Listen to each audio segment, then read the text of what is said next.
उत्तर प्रदेश के मुख्यमंत्री योगी आदित्यनाथ ने प्रयागराज दौरे के दौरान पत्रकारों से प्रेस कॉन्फ्रेंस के दौरान कहा कि यहां महाकुंभ का आयोजन होता है, इसके लिए हमारा प्रयागराज जाना जाता है।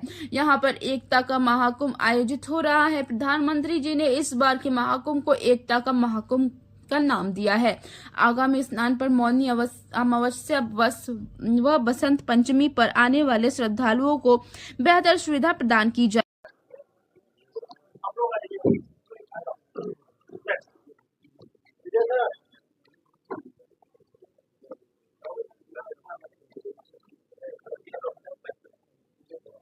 मित्रों,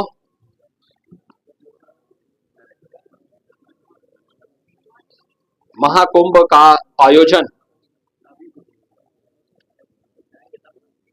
जिसके लिए हमारा प्रयागराज जाना जाता है, उसी भव्यता और दिव्यता के साथ यहाँ पर आयोजित हो रहा है।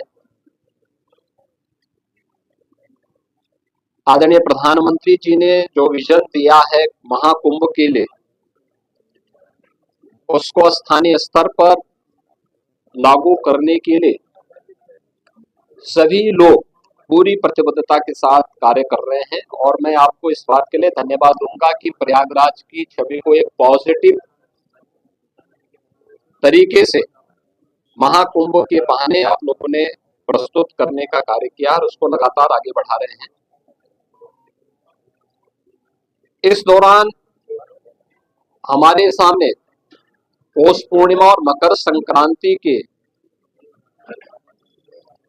जो मुख्य स्नान थे वे संपन्न हो चुके हैं और आगामी जो स्नान है, जिसमें मौनी अमावस्या का स्नान 29 जनवरी को और बसंत पंचमी का 3 फरवरी को, ये दो बड़े महास्नान हैं जो कुंभ की शोभा है, इस महाकुंभ की शोभा है। 7,000 से अधिक संस्थाएं अब तक यहाँ पर आ चुकी हैं और मेरा मानना है, आज मैंने पूरे महाकुंभ एरिया का सर्वे किया है। प्रातः काल से हम लोग देख रहे हैं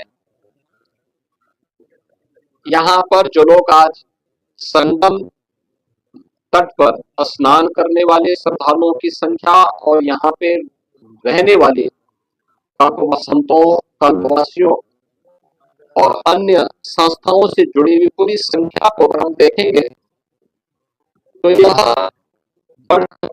लगभग 1 करोड़ से अधिक लोग आज के समय में यहाँ पर मौजूद हैं, यानी इतनी बड़ी संख्या। और उसके लिए पूरी तत्परता के साथ यहाँ पर सभी विभाग मिलकर के, केंद्र और राज्य सरकार के सभी विभाग मिलकर के पूरी प्रतिबद्धता के साथ लग करके उनकी सुविधा के लिए, उनकी सुरक्षा के लिए, भव्य दिव्य और डिजिटल कुंभ की परिकल्पना को साकार करने के लिए, उनकी आस्था को सम्मान देते हुए और आधुनिकता के साथ जोड़ने के लिए कार्य हो रहा है। आज इन्हीं सब मुद्दों पर बीच में यहाँ पर प्रदेश सरकार के वरिष्ठ अधिकारी, चीफ सेक्रेटरी, डीजीपी और अन्य अधिकारियों को भी हम लोगों ने भेजा था। आज एक बार हम लोगों ने फिर कितना कुछ और आगे बढ़े हैं।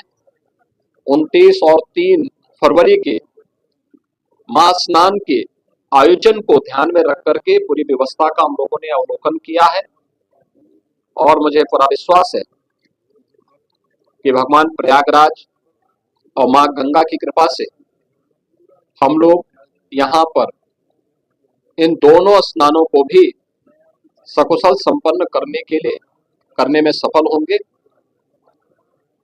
महाकुंभ में आदरणीय प्रधानमंत्री जी का, आदरणीय राष्ट्रपति जी का, आदरणीय उपराष्ट्रपति जी का कार्यक्रम भी प्रस्तावित है। बहुत शीघ्र उन तिथियों को केंद्रीय गृह मंत्री जी आदरणीय अमित शाह जी का भी कार्यक्रम प्रस्तावित है।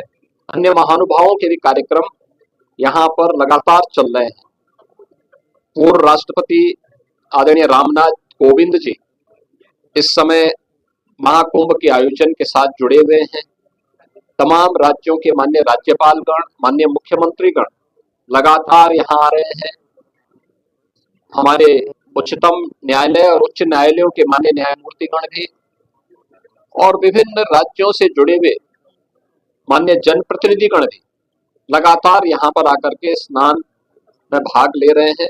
लाखों की संख्या में संतों कल्पवासियों की उपस्थिति वर्तमान में प्रयागराज में है। बड़ा भव्य और दिव्य आयोजन हो रहा है, अनेक धार्मिक अनुष्ठान हो रहे हैं और प्रयागराज की महिमा जिन कार्यों के लिए जानी जा रही है, माँ गंगा, माँ यमुना और माँ सरस्वती की इस त्रिवेणी में वह सब कुछ आज यहाँ पर देखने को मिल रहा है। जो कोई भी संगम में स्नान कर रहा है अभिभूत होकर के जा रहा है। मुझे यानी मकर संक्रांति और पौष पूर्णिमा के दिन ये सौभाग्य हमें नहीं मिला कि हम लोग स्नान कर सके, लेकिन क्योंकि हम लोगों ने अपने आप को ही प्रतिबंधित कर रखा था कि कोई भी यहाँ पर नहीं जाएगा। केवल सामान्य संतों और श्रद्धालुओं के लिए वो सुविधा थी। लेकिन जो भी आया उन्होंने आपके माध्यम से जो बातें कही और खासतौर पर संतों और श्रद्धालुओं की उनकी आस्था को हम जान सकते थे।